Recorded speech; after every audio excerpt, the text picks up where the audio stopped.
Assalamualaikum warahmatullahi wabarakatuh. Dalam mentor pertama tentang mentor intensive training, saya mendapatkan beberapa hal dalam video tersebut. Yang pertama adalah ketika kita menjadi seorang mentor, hal apa aja sih, karakter apa aja sih yang harus dipakai. Yang pertama adalah kita harus mempunyai sifat pray. Kenapa kita harus mempunyai sifat pray? Karena ketika kita memulai segala hal harus dengan berdoa supaya kegiatan yang kita lakukan akan lebih lancar. Kemudian harus mempunyai sifat on time. Kenapa sih on time itu sangat penting bagi seorang? Kenapa? Jikalau ingin murid kita on time, maka role modelnya juga harus on time. Oke. Kemudian yang selanjutnya adalah kita harus mempunyai sifat open mind, selalu terbuka.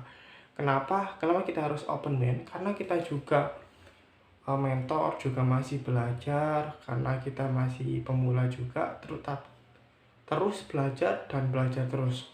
Kemudian kita harus mempunyai mindfulness, rasa perhatian kepada murid. Kenapa kita harus mempunyai rasa tersebut? Karena setiap murid itu berbeda-beda. Kita tidak boleh menyamaratakan semuanya, dan guru harus tahu karakternya, cara belajar muridnya masing-masing. Kemudian selanjutnya adalah be happy. Nah, di dalam kelas kita harus mempunyai sebuah happy. Dan kita sebagai mentor harus mempunyai sebuah pelajaran yang mana di kelas tersebut tidak sepi,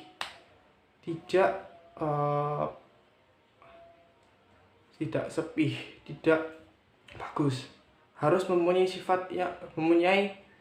seperti permainan sebelum memulai pelajaran agar happy anak-anaknya. Kemudian sebelum itu kita harus tahu juga tipe-tipe belajar anak-anak kita.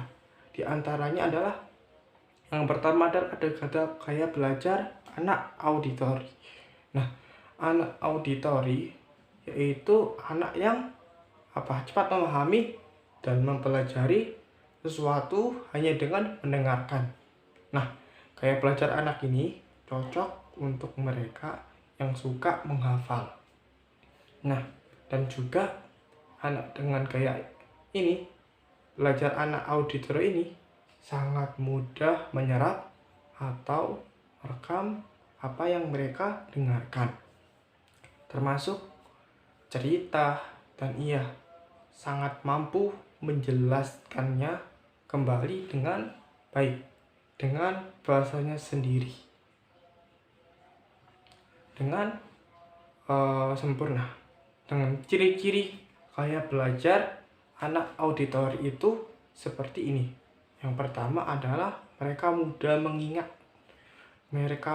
mengingat kata-kata dari cerita atau lagu yang didengarkannya.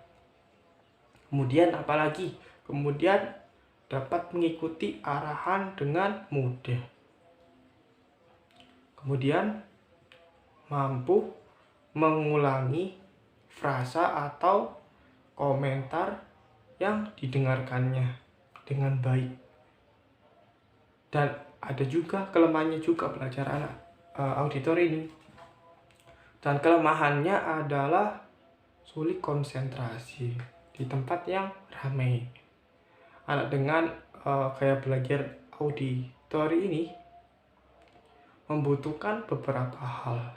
Membutuhkan tempat yang sangat tenang untuk dapat lebih menyerap ilmu-ilmu yang dipelajari agar mereka lebih fokus belajar dan berkonsentrasi. Dan ini adalah pengarahnya. Bagaimana sih mengarahkannya? Nah, untuk mengarahkannya ini untuk ajak mereka agar sering-sering berkomunikasi. Karena anak dengan gaya belajar ini, anak auditor ini, mereka sangat senang mendengarkan.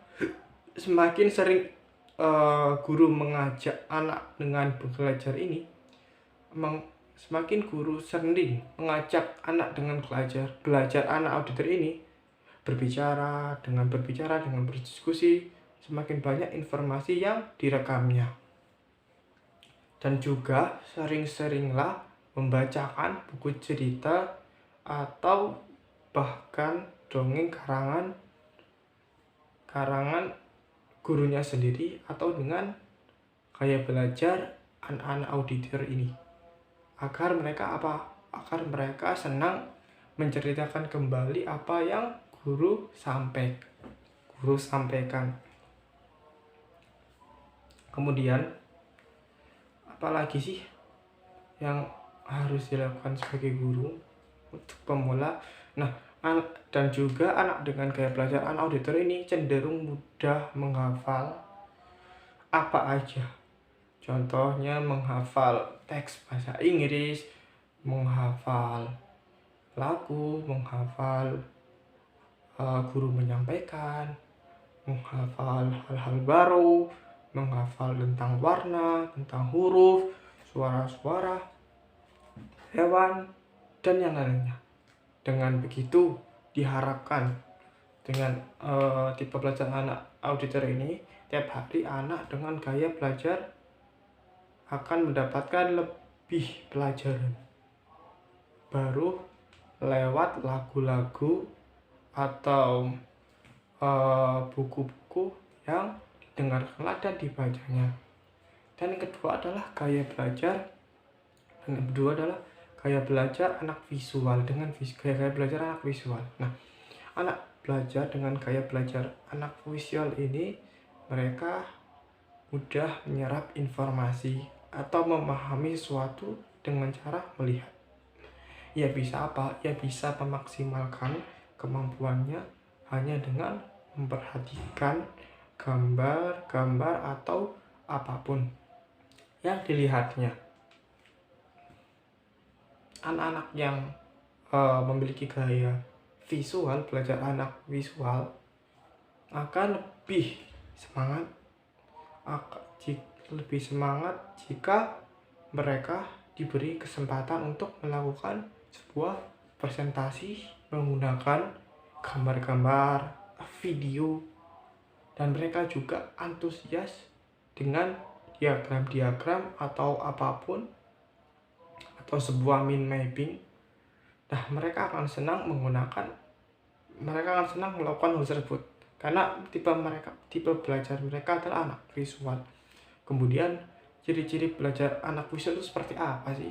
Pertama adalah mereka mudah terpesona gambar-gambar, ilustrasi, tayangan televisi atau video, dan mudah mengingat cara orang lain melakukan sesuatu. Tipe belajar anak visual tersebut. Dan mereka juga sangat cepat mengenal bentuk, warna, huruf dengan cara membuat video, visual gambar, video, dan lainnya. Dan ada juga kelemahannya untuk belajar anak visual itu. Nah, kelemahannya adalah mereka harus tenang saat belajar, harus tenang banget saat belajar. Nah, bagaimana sih mengarahkan anak dengan tipe-tipe visual ini?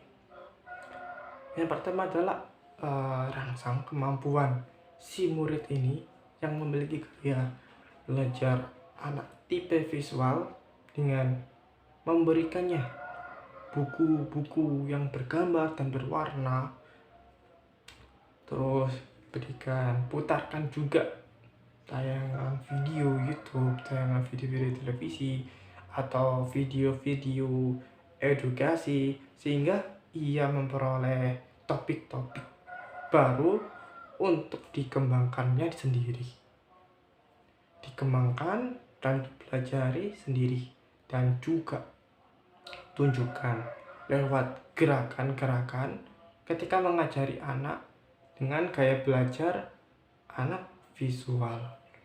Tujuannya apa sih? Tujuannya tentu supaya dia lebih mudah memahami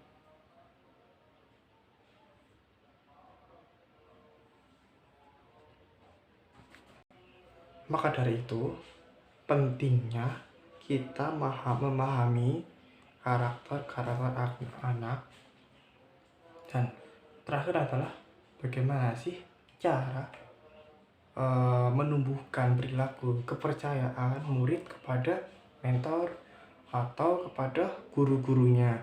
Yang pertama adalah tunjukkan rasa percaya diri kita. Yang kedua adalah mengenal background mentor. Ini kita harus mengenalkan background kita sebagai mentor. Yang ketiga adalah aktif dan berkomunikasi kepada murid.